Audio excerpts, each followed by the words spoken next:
It's May 10, 2022. My name is Jimmy Van, and it's time to know your news tonight. My guest is the self-proclaimed purveyor of professional wrestling, a longtime podcaster, and apparently Mariah Carey's biggest fan. He's the host of the Biggest. Grapsody podcast at Fightful.com. His name is Will Washington. Will, how you doing? I am doing great. How are you, Jimmy? I'm doing good. It's good to talk to you. And here's what's going to happen. I'm going to tell you 10 of the top news stories of the week that are funny, stupid, and weird. I'm going to get your reaction, and I'm going to ask you questions along the way. So, All are right. you ready, sir? I am ready. All right, let's go to story number 10, reported by the Jewish press. So, let me ask you a question, Will. Are you a souvenir guy? Like when you travel, do you like to, pick something up to bring home, like maybe a shot glass or a keychain or something? Are you a souvenir person? Every time I travel, You I are. got magnets all over the fridge. You're a magnet guy. Yeah, every place I've been. Interesting. So there was a family from the US and they were visiting Golan Heights in Israel. And during the trip, one of the kids, he found this old artifact, just when they were out and about. He found this old artifact and they decided, let's take this home as a souvenir. This is a good thing. We can like tell stories about this and we can, show it to friends and family. They packed it in their luggage. The day came, it was time to go home. They went to the airport. They checked in with security. They informed them about the souvenir because they wanted to be upfront about it. But there was a problem. Do you have any idea what the problem was? I'm guessing this was something significant. It was an unexploded bombshell. Joel, do you got the picture? There it is. There it is. So security immediately called for an evacuation of the area. People were running and ducking for cover. The bomb squad showed up. It was discovered, fortunately, that it wasn't an active security event, they called it. The shell was under control and the evacuation was canceled. The family actually got interrogated, but they were declared an all clear and they got to go home. Don't know if they brought the bombshell home. I'm going to go ahead and guess they didn't. Well, Will, let me ask you, so you travel a fair bit. Have A you lot. ever been witness to a chaotic event at the airport, or have you ever been responsible for a chaotic event at the airport? I've never been responsible for a chaotic event at the airport. There was one time I was traveling to Dallas, and I had been messing around with my security system at home, and so I didn't know what had gotten on my hands, right? So I go through TSA, and something had kind of flagged. I think it was just the drawstring of my pants, and so they're like, "Hey, we just need to swab your hands really quick, and we'll send you on your way." They swab my hands, they put it in the machine, big red letters, explosives detected, and they were like, "Sir, you're gonna have to come with us." And they took me in the back. They did the full search on me. And I was so mad that when I get mad, I get like sarcastic. So as the guy's like done, I said, "Was it as good for you as it was for me?" And he looks at me and he's like, "Get out of here, sir." And that was so I nothing chaotic like that, but I definitely know what it's like to have that moment at the airport where you didn't do nothing, but at that moment in time, nothing you say will convince them otherwise. So So my wife is brown, and we've had situations at the airport where they will kind of pull her aside, but not me. There was even a trip to Las Vegas one time where they brought her into a room for like 2 hours. We ended up missing the flight. They wouldn't let her call me or anything, just because I think because of the color of her skin, and also she used to be an American citizen, and I guess they don't like it when you give up your citizenship. So there was one time we're standing in line. We weren't married yet, so you have to go up to get separately, right, to mhm. security. She goes up first, and she pointed back to me to say, "I'm going on a trip with my husband." And I thought to myself, she's going to get me in trouble. When she pointed back to me, I looked behind me as if she was pointing to somebody else. And I got in trouble for that later. I got in trouble, but at the time I was traveling a lot, and I said to her, "You're going to get notes put on my record." So yeah, I looked behind me. I made like I wasn't the guy, but that's what happened. Oh my god. If she watches this, she's going to give me shit, but it's okay. Let's move on to story number 9, reported by UPI.com. Will Washington, do you like breakfast cereal? I love breakfast cereal. Who doesn't love breakfast cereal? And what are your favorites? Cinnamon Toast Crunch. You're a cinnamon toast crunch guy. I'm a Cinnamon Toast Crunch guy. Fascinating. And your kids, do they like cereal as well? Like, do you have the cupboard stock full of breakfast cereal? They're like, they're weird. They're Kix kids. They like Kix. Like, I don't know. It's the base for everything. So yes. Okay, good. Well, there's a new cereal that's been announced, and they're calling it an unforgettable breakfast experience. The first of its kind, they're saying, Will, about this new cereal. Any idea what makes it so special? Does it not use milk? You must have heard the story. So it's made by Tropicana. It's called Tropicana Crunch, and they're billing it as the first cereal made for OJ. Joel, you got the picture. Look at that, Will. Look at that. It's a honey almond cereal. They say it's designed to be eaten with orange juice instead of milk. Their website says it's made to be spooned and sipped. They did a giveaway on their Instagram page on May the 4th, and by noon Eastern time, the boxes were already gone. You know, I remember stories from college, you know, where like the guys would try beer in their cereal. You remember that? And I'll be honest with you, like, you know, there were days in my single days where if I was out of milk, I'd maybe put a little bit of water in there. But do you see yourself trying orange juice cereal? Like, is that something that is interesting to you that you're like, I definitely have to go out and get that? No, just eat an orange. Like, I wouldn't. Well, in what universe would I need, I guess, chewable orange juice? Like, at that point, just eat an orange. I don't know. I feel like some things don't deserve to sit at my breakfast table, and that's probably one of them. Now, have you in your life that you're going to admit, have you tried cereal with liquid other than milk? Sure, of course. I've been broke enough to have needed to put water in my cereal. That's about the furthest I've gone. But beyond that, and it's never like, I've never just like done straight up water. It's been like I pour some milk and it's down to like the last little sliver, and I'm like, I can water this down. Yeah, I'm with you. It's like if there's a couple drops left in the milk container, Yeah. you'll use those drops and then just kind of mix it up with water. I'm with you. Oh, Well, yeah, easy. they sold out of that Tropicana on the first run, the Tropicana Crunch. But when they get another one, maybe I'll get some sponsored. But I know your news, and I'll send you a box. All right. I would try it. I would absolutely try it if it sat in front of me. I just can't imagine. Like, honestly, my cheeks are like getting that like tart feeling just thinking about the idea of chewing orange juice based cereal. I couldn't do it. No way. I am going to send a message to Tropicana on social media, and I'm going to suggest that they use the tagline "chewable orange juice" because I think that's pretty damn good. So I'm going to suggest it.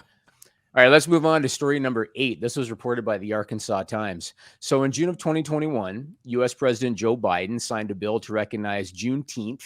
I believe it's June 19th. It's the celebration to commemorate the end of slavery in the United States. He signed a bill to make that a federal holiday. In Little Rock, Arkansas, they planned an event called the Juneteenth Soul Food Festival and Market. And it was going to feature 3 floors of food, some of the top restaurants from the state of Arkansas. Going to be a big thing. They announced that they had 3 featured hosts for the event, and these are people with some kind of notoriety in the state. There's like a senior editor of the Arkansas Democrat Gazette. There's a president of a multimedia company. There's a local radio and TV personality. Big event, lots of fun, lots of food. They ran into a problem, Will Washington. Any idea what it was? No black people. Okay, are you guessing? Is that a guess? This one I've seen. Oh, you've seen this one. I've been on top of this one. Okay, so yes, the 3 featured hosts for the event in honor of Juneteenth at a soul food festival, they were all white. Joel, do you have that flyer? Look at that. Look at that. So hard when I saw this. The idea of, Joel, can you bring that back up again? Yeah, keep it there. The idea of the Juneteenth Soul Food Festival and Market. Like, honestly, you couldn't make this delivery any funnier unless you started it with a scroll where you started with the text and then like started to reveal the host. How could you possibly even finish this? How could anybody make this graphic and then think, you know what? We're good. We got this. Juneteenth, soul food. What else do you think but white people? Well, as you can imagine, it got a lot of heat. And the organizer of the event, his name is Muskie Harris, not to be confused with a former wrestling character from Wyndham Rotunda. His name is Muskie Harris. He's a realtor. He's a Republican candidate for lieutenant governor. He's a former Razorback football player, and he's a black guy. And he's the one that organized this thing. So he pulled the plug on the event. And here's a quote. He said, "It just got perceived in the wrong way. And my sponsor said to leave it alone. It's dead. It's dried up." Now, I'm sure that he meant no harm. I'm sure that it was just kind of an oversight. But the question is, how do you make that kind of an oversight? Wouldn't that be like fielding a celebrity baseball team full of hockey players? Yeah, like, first off, you could have just had no pictures on it at all. People would. You're selling a Juneteenth soul food event. Guarantee you, nobody cares about who's hosting it. And you could have just listed names. I will say that if I see names like that on a flyer, not likely to Google it. Wouldn't have cared. But it's the fact that you let the pictures exist on this that became the biggest issue. You put the event together. Put yourself on it. Like, there's so many ways that this could have worked. And it's like it went through enough hands to where it ended up in front of people on the internet. Complete disaster. And I actually think that Mr. Harris, I think he's like kind of somewhat of a local celebrity, sort of. You know, because like he ran for government and everything. So you think that he could have used himself, depending on his reputation, I guess. He could have used himself as one of the focal points of the whole thing. I mean, ultimately, people were going to be there for the food and for the fun, right? Yeah, and it's Little Rock, Arkansas. It's like, Little Rock, Arkansas. Of all places for this to exist. And like, my mom's from Little Rock, Arkansas. So I'm really familiar with, so I'm really familiar with Little Rock as a place that I traveled constantly to visit my grandparents and all of that. So and my mom was also part of some of the first integrated schools after the civil rights movement. So like, Little Rock, Arkansas is such a racial hotbed that to have that kind of an oversight is just mind-boggling. The world we live in, this is why Know Your News exists, because the world we live in, and it's not getting better. Let's be honest. It's not getting better. Well, let's move on to story number 7. This is reported by the Trentonian. I can't wait to read you a quote here, Will. I can't wait to read you this quote. So let me start by asking you, have you ever worked in a government building or a city building? Government building, yes. You worked in a government building. Okay. So I haven't. I imagine that things are probably buttoned up, right? Like, it's probably a more official or serious than the private sector, I imagine. Oh, yeah, for sure. You have to get tuberculosis or TB tested just to even work there. Okay, keep that in mind. Keep that in mind. That's a good piece of information for this story. So there's a woman named Yvette Graffy Cooper, and she's the city health officer in Trenton, New Jersey. And she is under investigation after a video was brought to light of her in a conference room located inside a city building. So she's at her place of work. She's in a government building. She's in the conference room.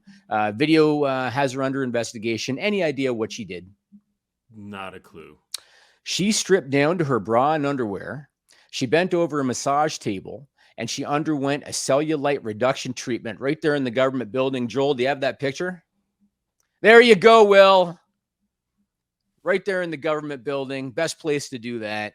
So as you can imagine, Ms. Cooper, she's placed on leave while the investigation plays out. The mayor of Trenton, the city mayor, his name is Reed Gussiora. He was asked whether he would feel comfortable lounging around City Hall shirtless and in briefs. And his response was, "I don't have that exciting of a life." But here's the best part. This is the best part. And I had to double check that this was even real. So there's a councilman in the South Ward in Trenton. His name is George Mushal.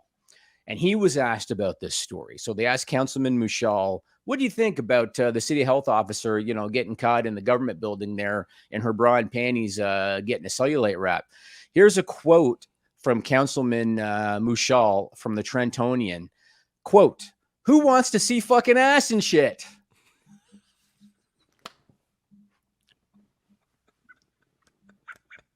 Who wants to see fucking ass and shit? No, that needs to be like on the state crest at that point. Just who wants to see fucking ass and shit? I love it. This is literally what he said. And then he added, "I think it's inappropriate. It bothers my wife. It's nasty." And this is what the councilman said. So let me ask you. So, okay, you worked in a government building.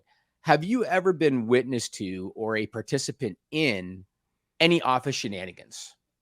Not in a government building, no.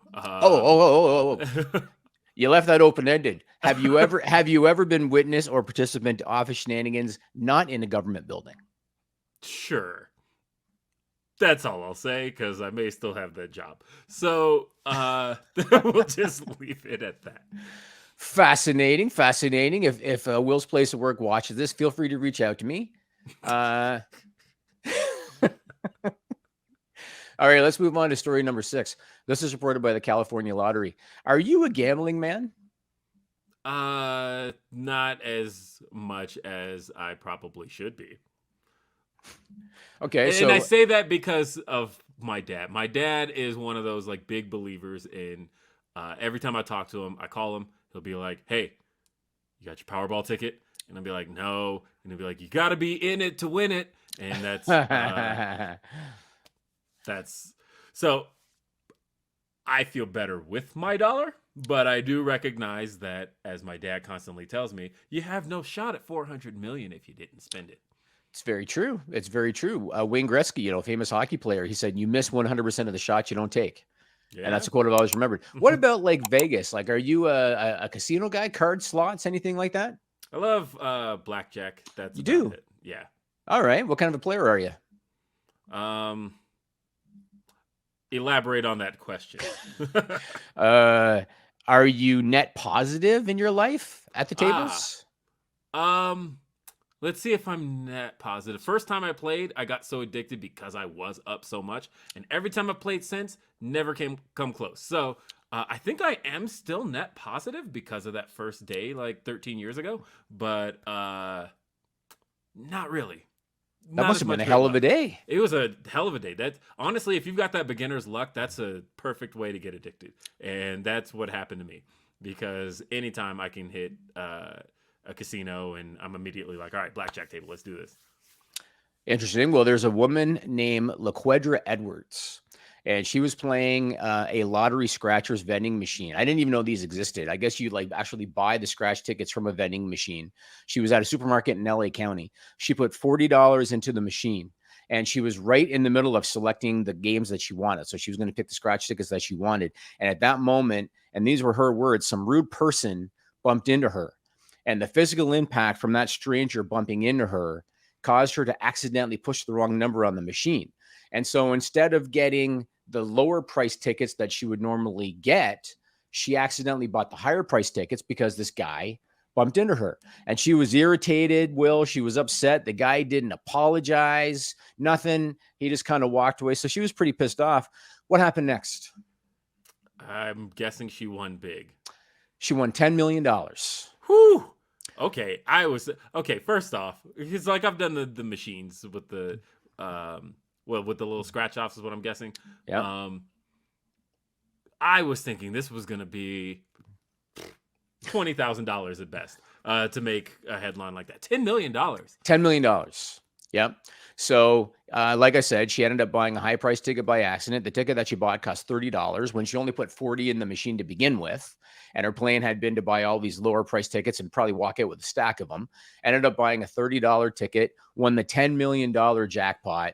Something tells me that she's not so pissed off at that guy anymore now. But my question for you, so are you kidding me? If I won $10 million, I would find out where that guy lives and just like chuck 1,000 at him. Just as a like, hey, on one end, you pissed me off. On the other hand, but it would be like a tight wad that like, so like if it hits him in the face, it hurts. But at the same time, I also owe you for what's taking place here. So are you sure you weren't going to take $100 bill and then go up to his mouth and then just like do one of those? Was going to be that? Nah, I figure like I would go with a wad that hurts, or maybe just like a wad of ones. That'll work too. A wad of ones. Yeah, a wad of ones, and just like chuck it at him. That's what they always say about the guys that try to, at the casino to make like they got a lot. They'll show you a wad with 100 on the outside, but it's got all ones in the middle. Right. That type of person. So you already alluded to this because this was going to be my next question. I was going to ask you, have you ever been a big winner, either in a lottery or in a casino? And you alluded to your first ever experience at a casino. What kind of money are we talking about? You said that you're still net positive after all these years. Like, tell me, how did I probably walked away with like $700 or $800, and I walked in broke. Okay. So that was why that was such a great night for me, because had I not walked, so keep in mind, I was 21 years old. I would not recommend this to any 21-year-old ever. But I went to this casino on an empty tank of gas, and had I not won anything, I was not getting home. And so why I did this, I don't know, but I walked away so positive that I thought, man, I filled up my tank and I'm good for a few days. And I thought, you know what, this is going to be it for me. Blackjack is my game. I'm clearly good at this. And it turned out to be beginner's luck. Basically, like a drug addict chasing that first high. Yeah, chasing that first high again. I can actually relate to your story. You and I have a kinship, Will. I can relate to your story. I was in my mid-20s in Toronto, Canada, expensive city, flat broke, dating a girl at the time who was a nurse. She did not know I was flat broke, but because she was a nurse, she had money. It was her birthday. And we're going to go out for a nice dinner. And I thought, what the hell am I going to do? So I have no cash. My credit card's maxed out. I'm screwed. I decided, almost like I channeled your dad. I decided, what the hell? I'm going to give it a shot. I played the lottery. And the day before her birthday, I won $1,000 in the lottery. So I went to the convenience store and I cashed it out and I took it for that dinner and I pulled out that wad of cash like I was hot shit and paid for that nice dinner without her having any clue that was literally all I had. That was my best lottery experience that I can remember. I love it. All right, let's go to story number 5. And this one was posted on Reddit in a group called Am I the Asshole? Love that group. And you know the group, so you might know the story. So you're a dad, Will. Mm-hmm. How old are your kids? My kids are 11 and 8. Or they will be anyway. So I think you're a good guy to ask about this story. So there's a 31-year-old woman. She has a 9-year-old son that she shares with her ex-husband. The ex moved out of state. Basically, he's a deadbeat dad. He only asked for 2 or 3 visits a year when they separated, but he hadn't seen the boy in 3 years. He calls once a month, but it's only for a few minutes. The woman got remarried to another woman, and she decided to take her wife's last name. And so her son became confused. How come I'm not also taking the last name of my stepmom? How come you're taking her name and I'm not? So the woman wants her son to change his last name, but not just because the current surname is a reminder of her ex. Any idea why else she wants her son to change his last name? I couldn't guess it. His last name is Cox, but it's not spelled Cox. His name is spelled Cocks. Yeah. Great response. So the son he's getting targeted by bullies now because he's 9, right? So they're of that age now. He's getting targeted by bullies. When they sign up for things online, sometimes it rejects it because the filters that they have on the form, like Mickey Mouse, they reject it. So they're having that issue too. She has contacted her ex. He refuses to allow the change. He says it's disrespectful. He says it's the right as a man to have his offspring have his last name. This is what this guy's saying. So, question for you. Pretend that you're the mom. All right? So you're the mom. I don't know legality-wise how this works. What do you do? Would you basically say, tough shit, I'm changing his name? How would you handle it? If I was the mom? If you were the mom. Tough shit. You're not even in his life. Get the fuck out of here. No. And it also depends. Like, what's the kid's first name? Is it like Phil? Because if so, yeah, change it. But as far as, if he's not in the life, go to hell. No, you're not the asshole. Sorry. Good to know. Now, what if you were the dad? And because you seem like you're a pretty open-minded guy. So you're the dad, your last name is Cox, and the son's 9 now when you're not in his life, and the mom wants to change his name. How would you feel about that? Would you be thinking that's like a piece of me you're taking away, or would you look at it from the perspective, okay, I could see him, getting ridiculed at school a little bit? That's a hard one for me to answer because I don't know. I love my fucking kids, and I'm there every second of their lives at this point. So I couldn't even put myself in the headspace of, well, I don't see these kids anyway. So I don't know. If I'm not in their lives, what does it really matter to me unless I had plans of doing that shit where like you jump back into their lives at 18 because you don't have the responsibilities anymore. But even still, like I get it. I get everybody wants to have a piece of themselves that exists in the world, and therefore, especially if they're like a junior or something. But beyond that, you're not around anyway. You call like what'd they say once? Was it once a month, year? I think it was once a month, called for 5 minutes. Oh yeah. I don't know. I have coworkers I see obviously for way more time than that I care a lot less about. So like, whatever. Are you familiar with Johnny Cash? Do you know a boy named Sue? Yes, do know a boy named Sue. And you know this. You know the story behind it, right? Is that a Shel Silverstein story? No, I don't even know who the hell that is. So basically, well, I shouldn't say the story behind it. I should say the story of the song, where the dad says, "I named you Sue because I wanted you to be tough. I wanted you to be able to take care of yourself." Maybe maybe the name could turn out to be a good thing. Maybe him being named Mr. Cox is going to help him, and he's going to be like a UFC heavyweight champion in 10 years. Or a really great comedian. I was right, by the way. It was written by Shel Silverstein. But, it was? Yeah, who wrote The Giving Tree. And so there's, I guess, a little backstory on that song. Yeah, I don't know. You could be a good stand-up comedian and make a good joke out of it. Think about Kate Micucci and how she like made a great career out of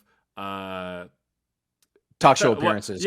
Talk show appearances, and like she has her one person show, An Evening with Micucci. Like that shit is great. You can parlay that stuff into a great career. There you go. Positive thinking, Will. Positive thinking. Mr. Cox can make something of himself yet. That's good. Yeah. All right, so we're in the home stretch. After this, go to knowyournews.com or youtube.com/knowyournews, and you can see the after show called 321, where we're going to talk about the top 3 news stories of the week that are funny, stupid, and weird. But right now, we're going to go to story number 4, and this is reported by the Road and Track. Are you a car guy, Will? I drive one. 2. I drive 2, but other than that, not really. Okay, so do you have a dream car? I guess a Tesla Model X just for the status. Okay, but otherwise you're not one of these, oh, I need to have this Ford model whatever from whatever year. Like, you're not one of those guys. Nah. Okay, so there's a 50-year-old man from Boca Raton, Florida. His name is Robert J. Guarini, and he went to a Barrett-Jackson auction in Palm Beach, and he bought his dream car because he is a car guy. So he bought his dream car. It's a 2006 Heritage Edition GT, and it costs $704,000. Joel, you have the picture of that car? Look at that car. Look at that thing. So he picked up his dream car, paid over $700,000 for it. He got it home to Boca Raton. Really happy with his acquisition.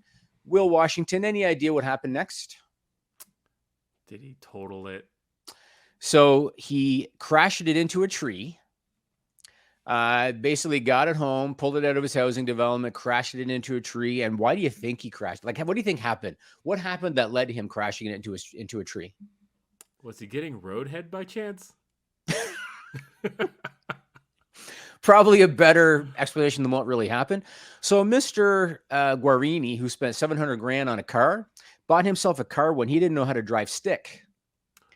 And so as a result, he crashed the car. Joel, show the aftermath. There's the aftermath. Look at that. Okay, wait. We got to back this up. We got to back up for a sec. First off, I mentioned not a car guy, right? But I do know how to drive a stick. First car is actually a stick. There you go. Not a car guy. How could you possibly even fathom calling yourself a car guy and have a dream car along those lines and not be able to drive an automatic? Not automatic, a manual. To drive a manual. I'm wondering if this guy might be friends with a guy who scheduled a soul food festival in Little Rock, Arkansas. Right. Like, I don't understand how you could even go through this thought process and then think, like, when the car's in front of you and you're like, oh, this is a manual transmission. I got this. Like, and make this the first car that I'm going to try this in. Like, it's a process. It's definitely it's a process, and it's a frustrating process. I almost came to tears the first time I had to learn how to drive one because my dad was just like, "Look, you got to learn this," and I'm like, "No, I can't, and it was so frustrating. I'm like, I just want to drive, and he's like, "If this is going to be your first car, you are going to drive a stick." And eventually, after like 3 days, I finally got it, and now it's like second nature. But again, would not make that my first car. So what you're saying is you wouldn't have taken your blackjack winnings No. and then buy yourself a car with a transmission that you can't even drive. That's what you're saying. Correct. Well, this guy told police that he lost control after downshifting while leaving his housing development, and he hit a palm tree head on because he's in Florida. According to the police report, he told officers that he didn't have experience with manual transmission, but you know what happens, right? So as soon as this makes the news, and as soon as the journalist finds the guy's information and calls him, then the story changes a little bit. So when Road and Track reached out to him, he tried to change his tune. He said, the tires were old and the pavement was muddy, and all of that factored into me driving straight across the road and hitting a palm tree head on, even though he told the cops that he didn't know how to drive stick.